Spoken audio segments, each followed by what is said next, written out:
안녕하세요. 저는 서울에서 크고 유명한 유치원에서 유치원 교사로 근무하고 있는 20대 후반의 여성입니다. 전 유치원 교사라는 저의 직업에 매우 만족하고 있어요.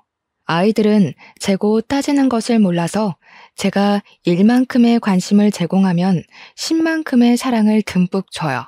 그뿐만이 아니라 제가 늦잠 자서 거지 같은 옷을 입고 머리가 산발이 돼서 출근해도 외향적인 모습들보다는 저 자신 그 자체를 좋아해줘요. 이렇게 순수하고 해맑은 아이들의 눈에서 세상을 바라보면 어려운 일이 쉽게 풀리기도 하고 힘든 일도 재미있는 일로 변하곤 하죠. 이러한 천사들과 함께 시간을 보내며 행복하게만 살던 제게 아주 기막히고 황당한 일이 벌어졌는데 제 사연 한번 들어보세요.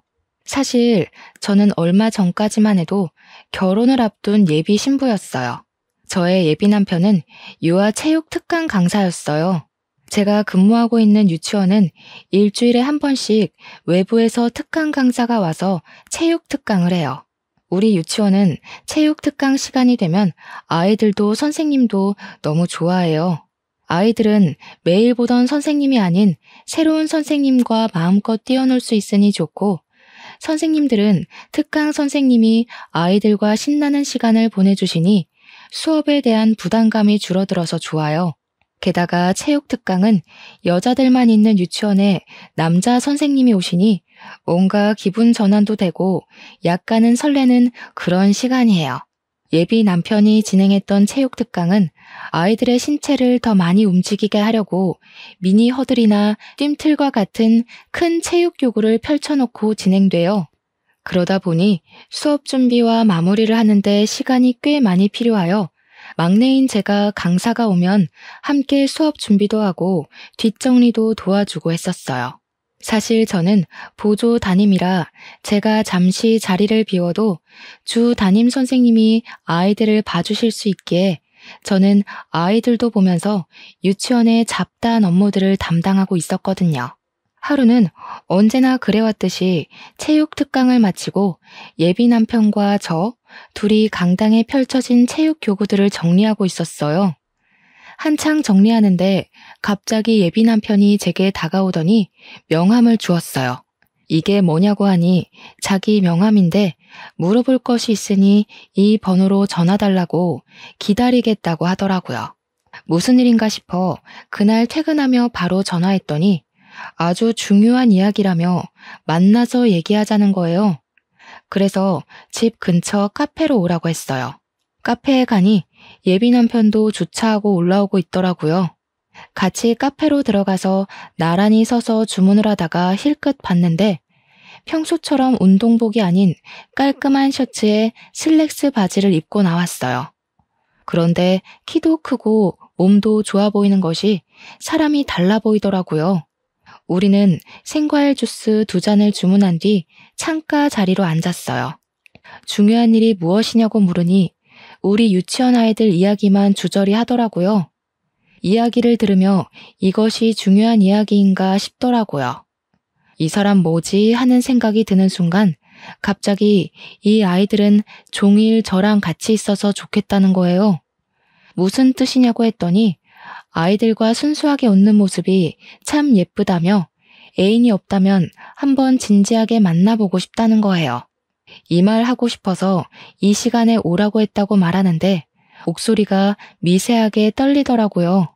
그 당시 예비 남편의 떨리는 목소리가 저의 심장도 두근거리게 했고 우리는 그렇게 연인 사이가 되었어요. 알고 보니 예비 남편은 저와 같은 대학교 체육학과 출신이고 저보다 3살이 많더라고요. 그리고 예비 남편의 가족은 유아체육교육센터를 운영하고 있었어요. 그 센터의 센터장이 예비 시부이셨고 센터의 이사님이 바로 예비 시모였어요. 그리고 예비 시모는 이전에 어린이집 원장을 하셨다고 했어요. 그 얘기를 듣고 정말 반가웠어요. 사실 저희 엄마는 제가 근무하고 있는 유치원의 원장님이시거든요. 뭔가 두 분이 만나면 이야기가 잘 통할 것으로 생각했어요. 그래서 우리 엄마가 유치원 원장 선생님이라고 이야기를 할까 했다가 말을 하지 않기로 했어요. 예비 남편이 우리 엄마에 대해서 그다지 궁금해하지도 않았고, 예전에 유치원에서 막 근무하기 시작할 때 원장님 딸이라는 사실을 알고 은근히 편견을 갖더라고요. 지금은 다들 너무 잘해주시지만 그 당시 너무 상처를 많이 받아서 나중에 결혼을 앞두면 그때 말해야겠다고 생각했어요. 우리가 연인이 된 지 6개월 정도 지났을 무렵이었어요. 예비 남편의 체육 특강 다음 날 분명히 같이 강당을 다 정리했는데 체육 교구 한 세트가 강당 구석에 있는 거예요. 원장님인 엄마한테 말씀드리니 중요할 텐데 이게 왜 여기에 있냐며 지금 바쁜 일 없으면 제가 직접 센터로 갖다 주라는 거예요. 저는 바로 교구를 챙겨 센터로 향했어요. 센터에 도착하니 중년의 여성분이 있으셨어요. 그분은 바로 예비 남편의 어머니, 즉 예비 시모였어요. 안녕하세요. 저는 보라 유치원의 교사입니다. 어제 이지훈 선생님께서 우리 유치원에 수업하셨는데 이 교구를 놓고 가셔서 전달해 드리러 왔습니다. 보라 유치원? 혹시 김지아 씨 되세요? 네, 맞아요.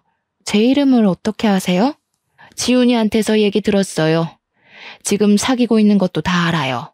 이렇게 만나서 반갑네요. 예비 시모는 반갑다고 말하며 위아래로 저를 싹 훑어보셨어요. 처음 보는데 훑어보는 게 기분이 조금 그랬지만 그래도 사랑한 남자의 엄마를 처음 뵌 자리니 공손히 인사를 드렸어요. 처음 뵙겠습니다. 지훈 오빠랑 만나고 있는 김지아입니다. 그런데 우리 지훈이가 지아씨 얘기할 때 센스도 있고 성격도 좋다던데 옷 입는 센스는 좀 별로네? 제 옷이요? 제 옷이 좀 그런가요? 무슨 뜻으로 그런 말씀을 하시는 것인지 잘 모르겠어요. 지훈이가 얘기하는 거 들었을 때는 옷도 잘 입고 잘 꾸미고 그럴 줄 알았는데 아닌 것 같아서.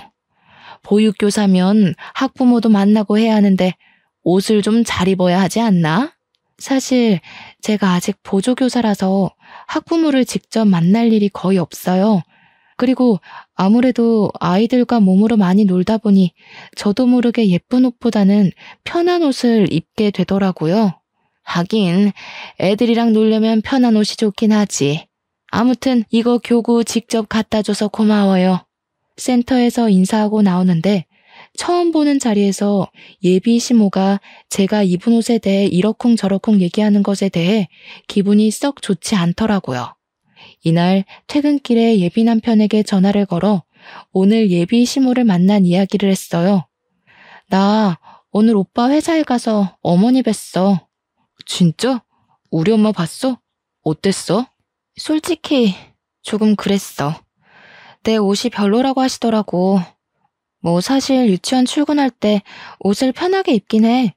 그런데 처음 보는데 옷 입는 센스가 없다고 하시는데 기분이 좋지는 않더라고. 대놓고 그런 얘기를 했다고? 설마 다른 얘기했는데 네가 너무 예민하게 받아들인 거 아니야? 아니야, 진짜 그렇게 얘기하셨어. 그래? 사실 엄마가 좀 말을 툭툭 내뱉으시기는 해. 그런데 말만 그러지 마음은 안 그러셔. 게다가 옛날에 어린이집 원장님도 하셔서 보육교사들의 마음 누구보다 잘 아셔. 너무 속상해하지 마. 예비 남편과 통화를 하고 나서도 기분이 영 그랬어요. 사실 제가 이런 이야기를 하면 예비 남편은 당연히 제 편을 들어줄 줄 알았거든요. 그런데 제 편을 들어주기는커녕 우리 엄마가 그런 얘기를 할 뿐이 아니라며 엄마 편을 드는데 기분이 좋지는 않더라고요. 그런데 이날 이후로 예비 남편의 행동이 뭔가 묘하게 달라졌어요. 저희 둘 다 평일에는 늦게 끝날 때가 많아 거의 주말에 만났거든요. 원래는 토요일, 일요일 둘 다 만나서 데이트를 했는데 갑자기 결혼식이다, 집안에 일이 있다, 먼 친척이 해외에서 들어왔다며 매주 주말 이틀 중 하루만 만나려는 거예요. 일이 있으니 못 만나는 건 어쩔 수 없었지만 이해가 가지 않는 것은 만나지 않은 날에는 연락이 거의 되지 않더라고요.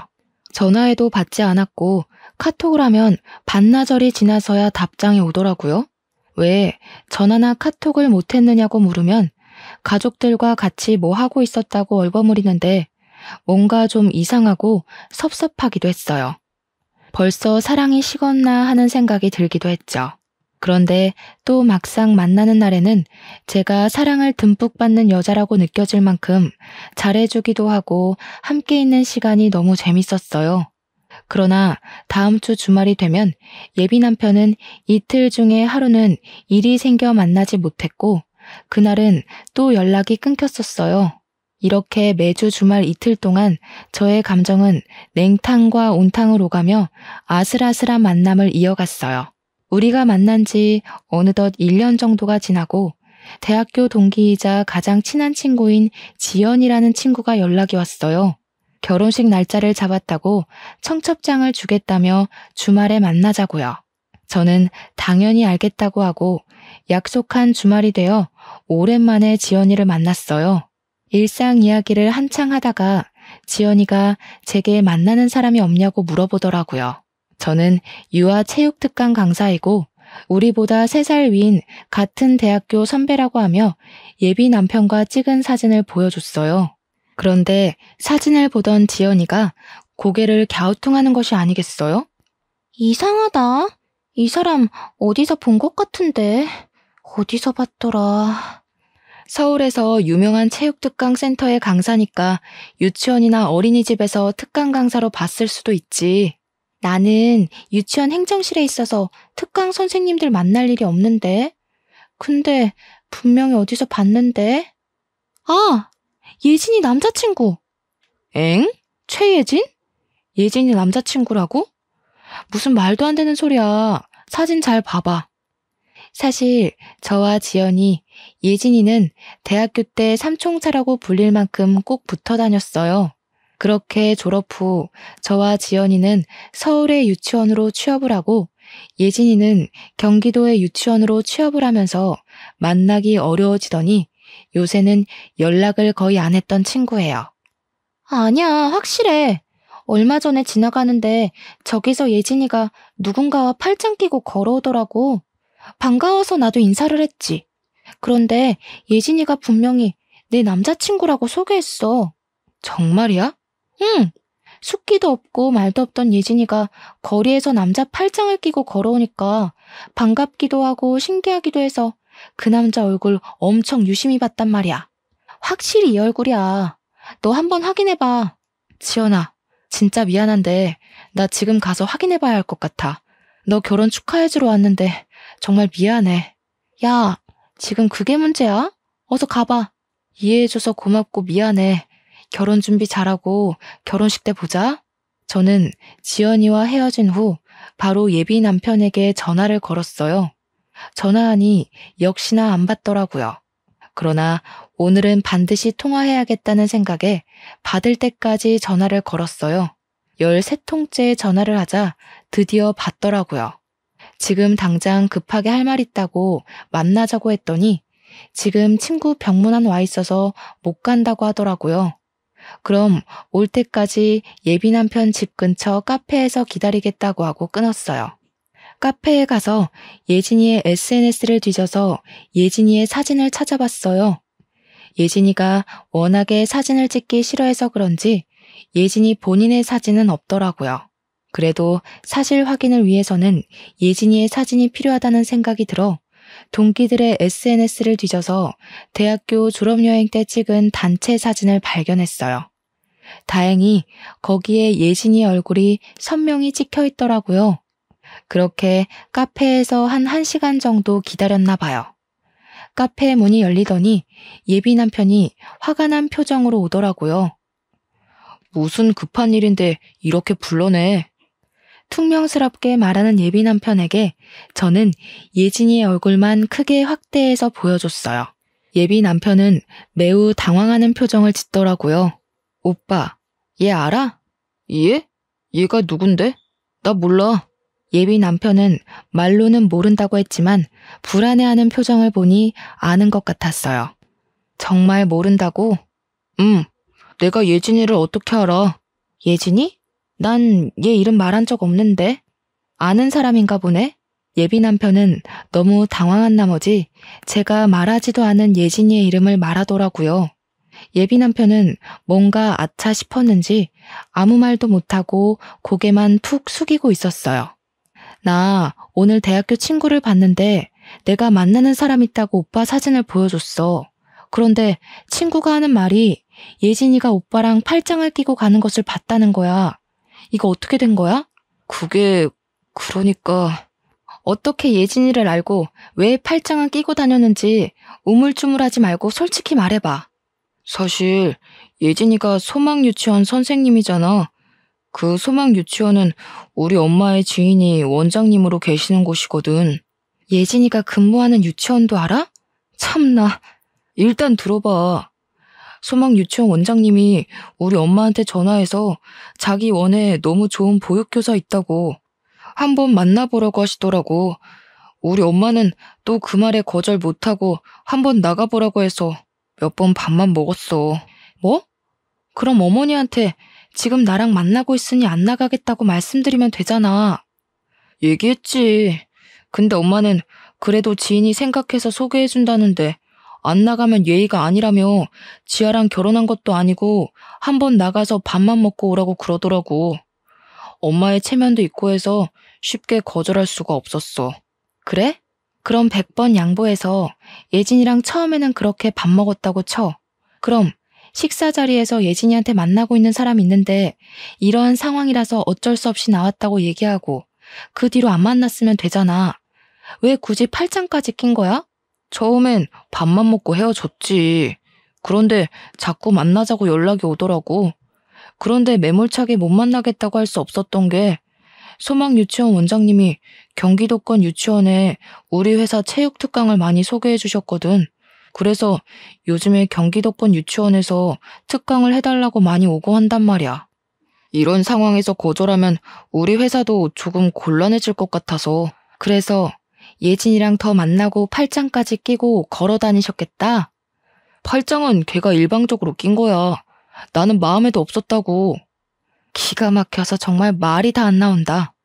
어찌됐든 내가 다 잘못했어. 엄마가 만나보라고 했을 때 딱 거절했어야 했는데 내가 센터 생각하고 엄마 생각하다 보니까 이렇게 됐어. 정말 미안해.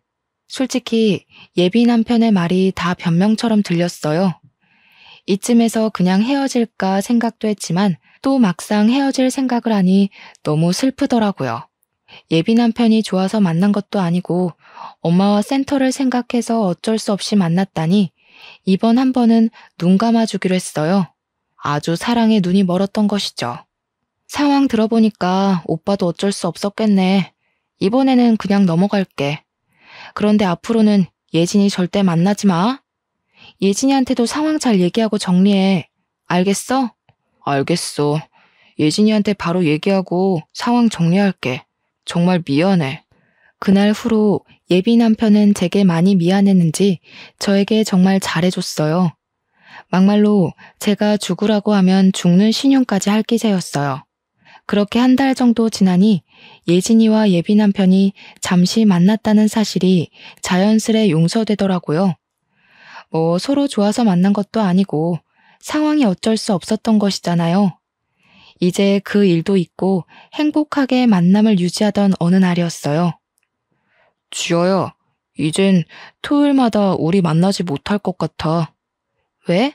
무슨 일 있어? 사실 다음 주부터 토요일에 문화센터 특강 잡혔어. 아침부터 저녁까지? 근데 월요일부터 금요일까지 하루도 쉬지 않고 유치원 어린이집 특강 가는데 토요일까지 문화센터 특강을 하면 힘들지 않겠어? 이제 우리도 결혼해야 하는데 돈 모아야지. 결혼하면 돈이 어디 한두 푼 드니? 결혼?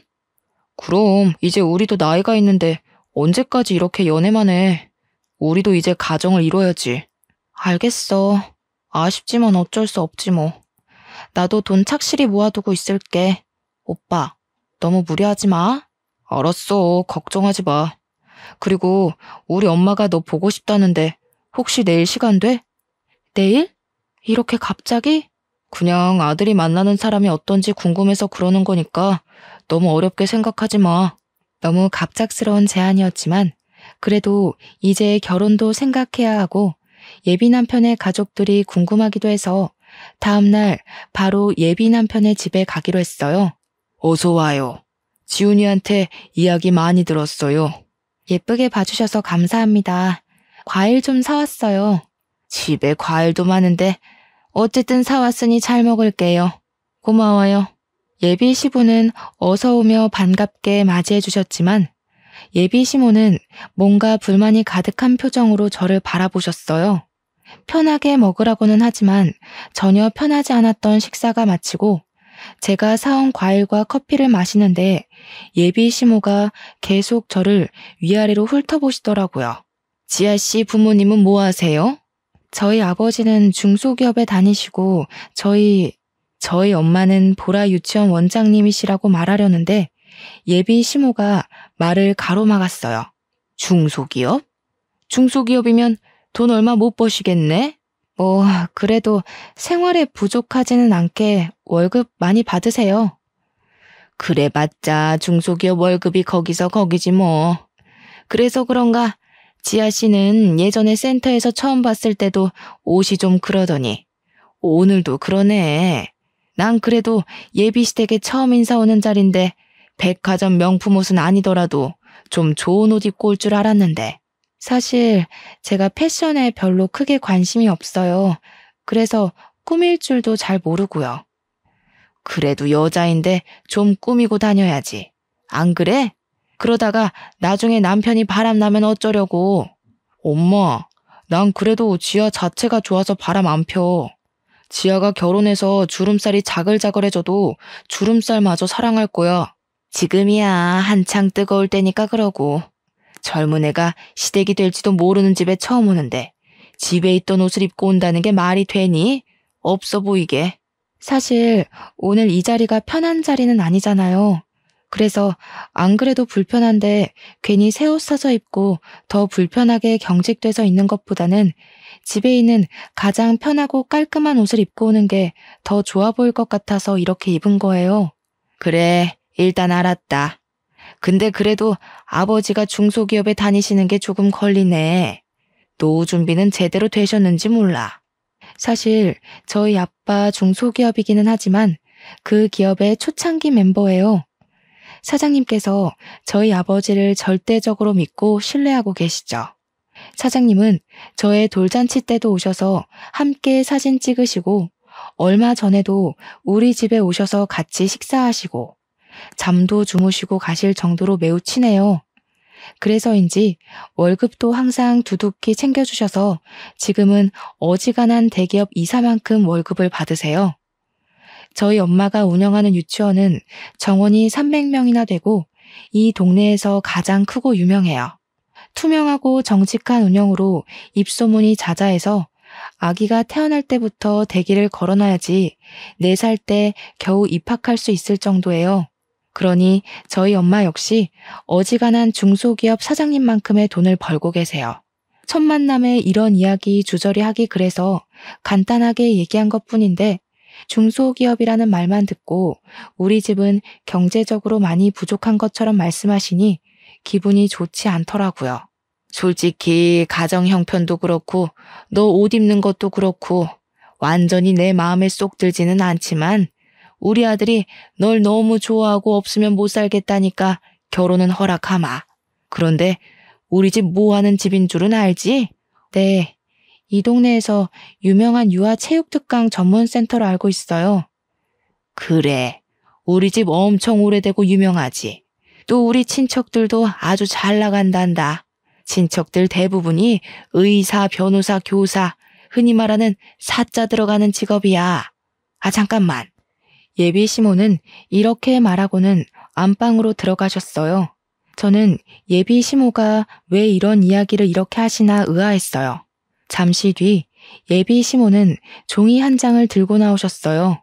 그래서 말인데 이것 좀 봐봐. 예비 시모가 건네준 종이에는 친척들의 혼수 목록이 빼곡히 적혀 있었어요. 혼수가 좀 많지? 그런데 어쩌겠니? 사업하는 집안은 이 정도 다 한단다. 그런데 중소기업 월급으로 이걸 다 준비할 수 있으려나 모르겠네. 일단 너희 부모님께 말씀드려보고 다시 얘기해보자꾸나. 솔직히 말해서 친정 부모님 앞으로 된 땅도 있고 할아버지 유산도 있고 부모님이 절대 적지 않은 월급을 받으시니 혼수를 하는 것은 크게 문제되지는 않았어요. 그런데 예비 시모가 말끝마다 경제적으로 은근히 저희 부모님을 깎아내리시는 태도가 마음에 들지 않았어요. 저희 엄마는 아무리 어린 사람을 만나도 꼬박꼬박 존댓말을 쓰시고 학부모님들이 매일 씻지 않고 잠옷 차림으로 아이들을 맡기러 오셔도 거기에 대해서 아무 말도 하시지 않거든요. 오히려 선생님들이 뒤에서 수군대면 함부로 겉모습을 판단하는 것 아니라며 크게 혼내셨어요. 그런 엄마 밑에서 자라서 그런지 예비 시모의 말투며 행동이 정말 마음에 들지 않았어요. 그래도 실은 내색하지 않고 표정 관리 잘하며 무사히 예비 시댁과의 첫 식사 자리를 마쳤어요. 예비 남편은 저를 데려다 준다고 차에 타라고 했어요. 우리 집에 처음 온 소감이 어때? 기분 상하지 말고 들어. 솔직히 기분이 좋지는 않아. 옷 입는 것으로 뭐라고 하셔서? 우리 엄마가 어린이집 원장님이었잖아. 아무래도 여자들이 많은 직업이다 보니까 옷 입는 그것에 관해 관심이 좀 많으셔서 그래. 자기를 잘 꾸밀 줄 아는 사람이 가정도 잘 챙기고 일도 잘한다고 생각하셔서 그래. 그렇게 생각할 수도 있긴 하지만 그래도 정식으로 처음 보는 자리에서 없어 보인다고 대놓고 말씀하시는 건 좀 그런 것 같아서. 우리 엄마가 말만 그러지 사실 속은 또 엄청 여리셔. 그 부분은 내가 엄마한테 잘 얘기해 볼게. 이제 너 나랑 같이 살 사람이니까 말 좀 좋게 하라고. 그리고 또 말이야. 또? 혼수 말이야. 이거 진짜 다 해야 하는 거야? 우리 엄마 생각은 우리가 지불해가니까 이 정도는 받아야 한다고 생각하셔. 요새 집값이 좀 비싸니? 살만하다 싶으면 거의 10억 가까이 되는데. 그래서 그런 거야. 왜? 많이 부담돼? 솔직히 너무 과한 것 같아서. 요새도 이렇게 친척들까지 다 챙기나 해서. 하긴 솔직히 혼수 비용이 부담되기는 하지. 일단 그 부분은 내가 엄마한테 다시 말해볼게. 아마 엄마도 정말 다 해오라고 말씀하신 건 아닐 거야. 분명히 나한테는 여자만 데리고 오면 혼수고 뭐고 아무것도 필요 없다고 하셨거든. 그래, 알았어. 오빠만 믿어. 내가 다 해결할게. 예비 시모의 말투와 표정은 좀 그랬지만 예비 남편이 듬직하게 제 편이 되어주니 앞으로 무슨 일이 있어도 다 해결해 나갈 수 있을 것 같았어요. 예비 남편의 차를 타고 집 앞에 도착하니 친정 부모님이 나와 계셨어요. 친정 부모님과 예비 남편은 간단한 인사를 나눈 후 다음에 만나기로 약속했어요. 집에 들어오니 친정 부모님은 오늘 예비 시댁에서 어땠는지 물으시더라고요. 저는 혼수에 관해 이야기할까 하다가 예비 남편이 한 말이 생각나 그냥 얘기하지 않고 반겨주시고 잘해주셨다고만 했어요. 그래도 뭔가 예비 시모가 저를 마음에 들지 않는 것 같아 속이 상하더라고요. 저는 집 앞 마트에 간다고 하고 나와 대학교 동창이자 옆 동네 무지개 유치원의 교사인 은지에게 전화했어요. 은지는 늦은 시간에 잔뜩 가라앉은 목소리로 전화를 하니 무슨 일이 있냐고 물어보더라고요. 저는 은지에게 예비 시댁에 가서 오늘 있었던 일을 다 이야기했어요. 야, 넌 근데 없어 보인다는 소리까지 들었는데 결혼하고 싶어? 난 오빠랑 같이 살지 오빠네 엄마랑 사는 게 아니잖아. 아주 사랑의 눈이 멀었구먼. 콧대 높던 우리 지아 마음 훔친 그 오빠 얼굴 좀 한번 보자. 사진 없어? 있지. 지금 사진 보낸다. 저는 사진을 보내달라는 은지에게 바로 사진을 보냈어요. 그런데 사진을 본 은지가 이상한 소리를 하더라고요. 진짜 만나는 사람이 이 사람이야? 왜? 이 사람 체육 특강을 하는 사람 아니야? 맞아. 알아? 지아야, 놀라지 말고 들어. 이 사람 우리 유치원에서도 유아 체육 특강을 하거든? 아, 일단 너 우리 유치원에 김고은 선생님 저번에 유치원 단체 행사 때 본 적 있지? 기억나? 우리랑 동갑이고 머리 길고 예쁘장하게 생긴 선생님? 맞아. 고은 선생님이 자기 애인 생겼다고 하면서 사진 보여줬는데 이 사람이었어. 확실해? 우리가 이 선생님 특강을 얼마나 오래 했는데 설마 얼굴을 모르겠니? 그래서 우리 원에서 특강 선생님이랑 눈 맞았다고 얼마나 놀려댔는데. 저는 은지의 말에 손이 덜덜 떨리고 심장이 벌렁거려서 그 자리에 주저앉았어요. 지아야, 괜찮아? 응, 괜찮아. 근데 정말 충격이네. 네가 결혼을 생각하고 만난다길래 얘기했어. 충격적이겠지만 한번 잘 알아봐. 너만 괜찮다면 고은 선생님한테 내가 이야기할 테니까 한번 만나보고. 저는 이 상황이 너무 기막히고 황당했어요. 예비 남편은 이미 다른 여자를 만난 전적이 있는 사람이잖아요.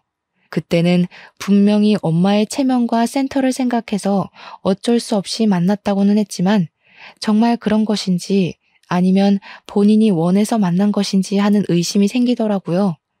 그 일 후로 갑자기 문화센터 특강을 잡은 것도 뭔가 수상쩍고요. 저는 저와 김고은 선생님 그리고 예진이 셋이서 만나 정확한 상황을 확인해 봐야겠다고 생각했어요.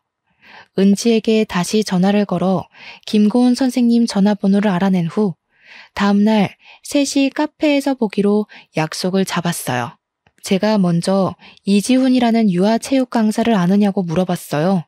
그랬더니 예진이는 이 사람이랑 결혼하려고 얼마 전에 상견례를 하고 결혼식 날짜를 잡았고 김고은 선생님은 어제 만나서 결혼하자고 약속을 했다고 하고요.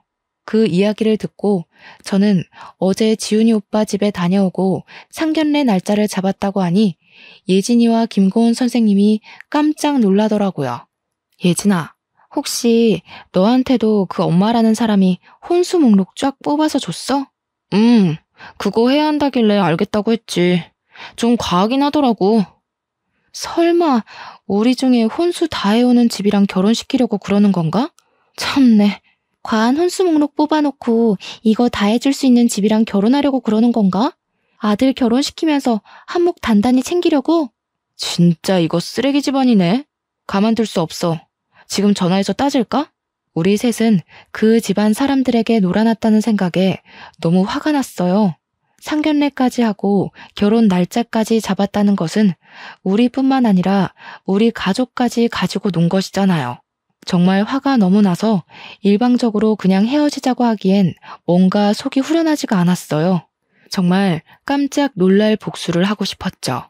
저희는 셋이 모여 그들에게 복수할 계획을 짰어요. 우리 셋이 만난 그 다음 주가 제 상견례 날이었어요.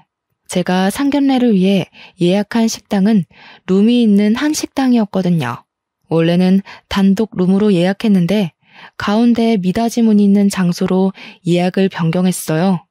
즉, 가운데 문을 열면 대규모 룸이 되고 가운데 문을 닫으면 2개의 룸이 되는 곳이었죠. 그곳에서 한쪽에는 제가 상견례를 하고 다른 쪽에는 예진이와 예진이 부모님, 고은이가 다 대기를 하고 있다가 결정적인 순간에 다 같이 나와 이 사람들을 놀라게 하며 복수하기로 했어요. 그날 복수할 계획을 철저히 세운 후 집에 들어와 부모님께 사실 예비 시댁은 이런 사람들이었고 나는 이 사람과 결혼을 못할 것 같다고 파혼하겠다고 했어요. 그리고 우리의 복수 계획을 낱낱이 말씀드렸죠. 부모님은 처음에는 굳이 이렇게까지 일을 벌여야겠냐며 사람 일은 나중에 어떻게 될지 모르니 그냥 조용히 헤어지라고 하셨어요. 저는 저한테만 그러면 이렇게 화도 나지 않겠지만 우리 가족들까지 이 사람들이 가지고 논 것 같아서 너무 화가 나서 견딜 수가 없다고 말씀드렸어요. 부모님은 저의 이야기를 듣고 제 계획에 동의하셨어요. 드디어 대망의 상견례 날이 다가왔어요. 우리 가족과 예진이네 가족, 고은이는 1시간이나 일찍 와서 가운데 미닫이 문을 닫고 그들을 기다리고 있었어요. 약속한 시간이 되고 예비 시댁 가족이 왔어요. 형식적인 인사를 나누고 밥을 먹고 있는데 예비 시모가 또 어이없는 말을 하더라고요. 근데 우리 바깥 어르신은 그냥 일반 회사 다니신다면서요? 그럼 요새 집값도 비싼데 괜히 집 구하고 뭐하고 하지 말고 그냥 우리 집에서 애들 시작하게 하는 건 어때요? 아무리 그래도 지아도 일하는데 시어른들 모시고 사는 건 아닌 것 같은데요. 안 싸돈. 우리 이제 가족인데 서로 같이 살며 정부치고 살아야죠.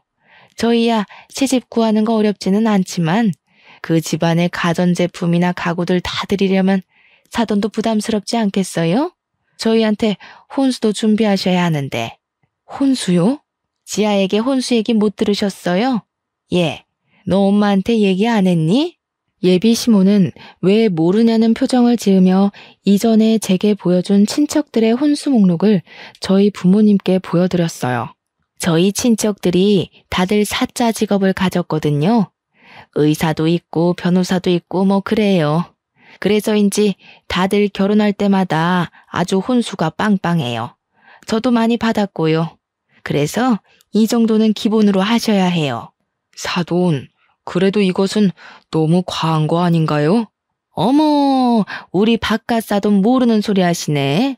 요새 이 정도는 기본이에요. 제 지인 딸은 이보다 더 많이 혼수 마련해서 가더라고요. 이 정도도 못하면 사실 고민이 좀 될 것 같은데. 그래요? 다들 이 정도 혼수는 준비해 가나 봐요. 그럼요. 사실 저번에 우리 아들 쫓아다니던 여자애가 한 명 있었거든요. 그런데 우리 아들이 지아가 그렇게 좋다고 해서 그 집 여자애 만나지 못하게 할 명목으로 우리 집에 시집 오려면 이렇게 혼수 다 해와야 한다고 했더니 알겠다고. 자기 친구는 이것보다 혼수 더 준비하던데 이 정도는 너무 간소하다고 하던데요. 예비 시모가 온갖 시건방진 표정으로 한창 얘기하는데 중간 문이 열렸어요. 그리고 화난 표정으로 예진이 부모님이 등장하셨죠. 예비 시모는 예진이 부모님을 보고 깜짝 놀라 마시던 물을 그대로 뿜었어요. 지금 그 얘기는 우리 예진이 말하는 것이오? 아니 바깥 사돈이 어째서 여기에 계세요? 바깥 사돈이요? 도대체 당신의 바깥 사돈은 저분입니까? 아니면 저입니까? 지금 이게 뭐 하시는 짓입니까? 이보세요. 순진한 애들 깨어서 이게 지금 뭐 하는 짓이에요? 진짜 이 사람 안 되겠네. 제 아들 결혼시키면서 장사하세요? 장사라니요. 사실이지 않나요? 아들 결혼시킨다는 명목으로 이 집 저 집 부모들 만나며 어느 집에서 돈을 더 많이 뜯어낼 수 있는지 저울질하고 있었던 것 아닌가요? 아니에요. 무슨 그런 섭섭한 말씀을 하세요. 저 나름 사명감 가지고 어린이집 원장까지 했던 사람입니다. 제가 설마 그랬겠어요? 그게 아니면 뭔데요? 저는 제 딸 이 집으로 시집 못 보내니까 그런 줄 아세요. 애들 결혼 없었던 일로 합시다. 저도 예진이 이 집 못 보냅니다. 결혼 다 없던 일로 해요. 그러시지들 말고 잠깐 제 얘기 좀 들어보세요. 무슨 얘기요? 이 상황에서 할 얘기가 더 남았나요? 저는 할 얘기 없습니다. 같이 얘기하는 시간도 아깝네요. 지금 당신 머리털 다 뽑아버리고 싶은 거 꾹 참고 있으니까 더는 붙잡지 마세요. 예진이 부모님은 예진이의 손을 잡아 끌고 그 자리를 나왔어요. 저와 저희 부모님도 그 뒤를 따라 식당을 나왔죠. 집으로 돌아오며 이상한 남자 만나서 부모님께 겪지 않아도 될 일을 겪게 만든 것 같아서 죄송하다고 했어요. 부모님은 결혼하고 나서 실체를 알고 이혼하는 것보다 차라리 지금 알아서 파혼으로 끝낸 게 다행이라고 하시며 그런 얘기하지 말라고 위로해 주셨어요. 폭풍이 휘몰아친 주말이 지나고 월요일이 되자마자 엄마는 체육 특강을 취소했어요. 유치원 선생님들은 예비 남편의 수업이 너무 좋았는데 왜 갑자기 취소하시냐고 너무 아쉽다고 하셨지만 저희 엄마는 별다른 말씀은 안 하시고 그냥 일이 있어서 취소한다고 하셨어요. 예비 남편은 그 뒤로 연락도 없고 그렇게 우리는 다시 볼 일이 없을 줄 알았어요. 일주일 정도가 지났을까요? 예비 남편에게 전화가 왔어요. 한 번만 만나자고요. 만나기 싫었지만 저도 남편도 비슷한 업종에서 일하니 언젠가는 다시 볼 수도 있으니 헤어질 때 깔끔하게 끝내야겠다는 생각에 만나기로 했어요. 잘 지냈니? 그동안 많이 후회했어. 정말 미안해. 미안? 됐고, 오늘 내가 이렇게 나온 이유는 깔끔하게 정리하려고 온 거야. 그러지 말고, 우리 엄마도 너한테 정말 미안하다고. 혼수고 뭐고 다 필요 없고 그냥 몸만 와도 된다고 하시더라. 우리 다시 시작하면 안 될까? 오빠는 꼴을 보고도 결혼하자는 말이 나와? 그리고 다시 시작? 예진이랑 고은이는 어쩌고 나한테 와서 결혼을 하재. 엄마의 부탁에 어쩔 수 없이 예진이도 보고 고은이도 만났지만 항상 내 마음속에는 너뿐이었어. 진짜야. 엄마의 부탁? 오빠는 엄마가 부탁하면 결혼도 하고 이혼도 하겠다. 그치? 말도 안 되는 소리 하지 말고 난 간다. 우리 이제 2번 다시 보지 말자. 이렇게 저와 예비 남편은 헤어졌어요. 이제 정말 이대로 끝인 줄로만 알았어요. 저는 다시 예전처럼 저만 바라봐주는 아이들을 보며 마음의 상처를 치유하고 있었죠. 그렇게 며칠이 지났는데 유치원에 올 사람이 없는데 유치원에 벨이 울리더라고요. 저와 엄마가 인터폰을 보니 어떻게 알았는지 예비 시모가 있는 것이 아니겠어요? 엄마는 더는 할 말도 없고 지금 수업 중이니 가시라고 했어요. 그런데 나올 때까지 기다리겠다는 거예요. 솔직히 학부모들이 이 모습을 보면 곤란할 것 같아 저와 엄마는 일단 나갔어요. 무슨 일이시죠? 지금 아이들 있으니 오랫동안 얘기 못해요. 예, 그러시죠. 본론만 바로 말씀드릴게요. 사실 우리 센터가 여기 유치원과 계약이 안 되면 수익이 전혀 나지가 않아요. 아시잖아요. 특강을 하는 업체들은 유치원이 계약 해지되면 그 길로 먹고 살 방법이 없는 거. 그래서 아들이 유치원과 좋은 관계 유지해서 센터 좀 잘 운영해보고자 하는 욕심에 그랬던 거예요. 아무리 그래도 그렇지 사람 마음 가지고 그런 장난을 칩니까? 다 부족한 이 어미 탓입니다.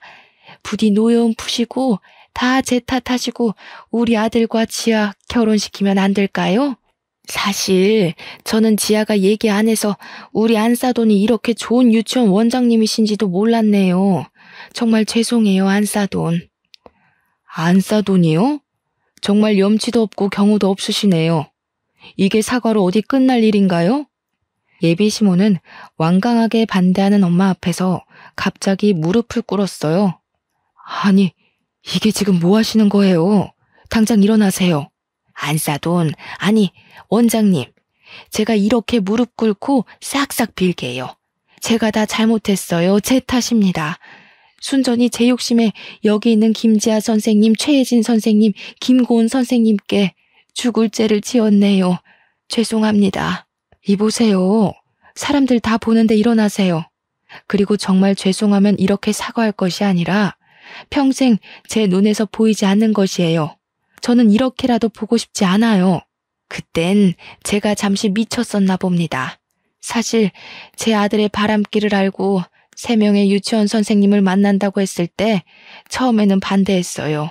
그런데 한편으로는 친척들이 부유한 며느리를 얻어 혼수를 엄청 많이 받는 것을 보니 저희도 며느리에게 조금이라도 더 혼수를 받고 싶었어요. 물론 유치원과의 관계도 더 좋게 유지하고 싶었고요. 그래서 제 욕심에 3명의 선생님 다 만나보고 가장 우리에게 이익이 되는 집안으로 정하자고 했었어요. 제가 정말 미쳤었나 봐요. 죄송해요. 정말 더는 못 듣겠네요. 제발 가세요. 이제 조금 있으면 하원 시간이라 학부모님들 오십니다. 계속 이러고 계시면 경찰 부를 거예요. 한참을 무릎 꿇고 싹싹 빌던 예비 시모는 제가 정말 경찰을 부르는 신용을 하자 그제야 가셨어요. 이것이 예비 시모의 마지막 모습이었네요. 이 일이 있고 며칠 뒤에 유치원 선생님께서 이거 원장 선생님과 저 아니냐며 동영상을 보여주셨어요. 보니까 우리 유치원 앞에서 엄마와 저 그리고 예비 시모가 함께 있던 날의 모습이 찍힌 영상이었어요. 얼굴은 모자이크 처리가 되었지만 대화 내용이 비교적 정확히 녹음되어 있었고 배경을 보았을 때 누가 봐도 저와 저희 엄마 그리고 예비 시모였어요. 이걸 어디서 보셨냐고 물으니 그날 예비 시모가 무릎 꿇고 난리를 칠 때 지나가던 누군가가 찍어서 인터넷에 올린 거예요. 이 영상은 유명 유아체육 강사의 사생활이라는 제목으로 인터넷에 삽시간에 퍼졌죠. 맘카페에서도 난리가 났어요. 아이들을 가르친다는 특강 강사가 무려 3달이나 걸쳐서 파혼당한 내용까지 퍼지고 센터 이름 예비 시모와 예비 남편의 얼굴까지 예비 시댁의 신상이 탈탈 털렸어요. 맘카페 회원들은 감히 남의 가정을 파탄내는 강사에 우리 아이들을 맡길 수 없다며 예비 시댁이 운영한 센터의 특강 수업을 거부하는 사태가 벌어졌어요. 이에 유치원과 어린이집도 학부모들이 이렇게까지 결사반대를 하니 어쩔 수 없이 모두 센터와의 계약 해지를 했어요. 그래서 결국 저의 시댁이 될 뻔했던 센터는 쫄딱 망해서 문을 닫고 지금은 어디에서 뭐하고 살고 있는지도 모르는 상황이랍니다. 여기까지가 저의 파혼 이야기입니다.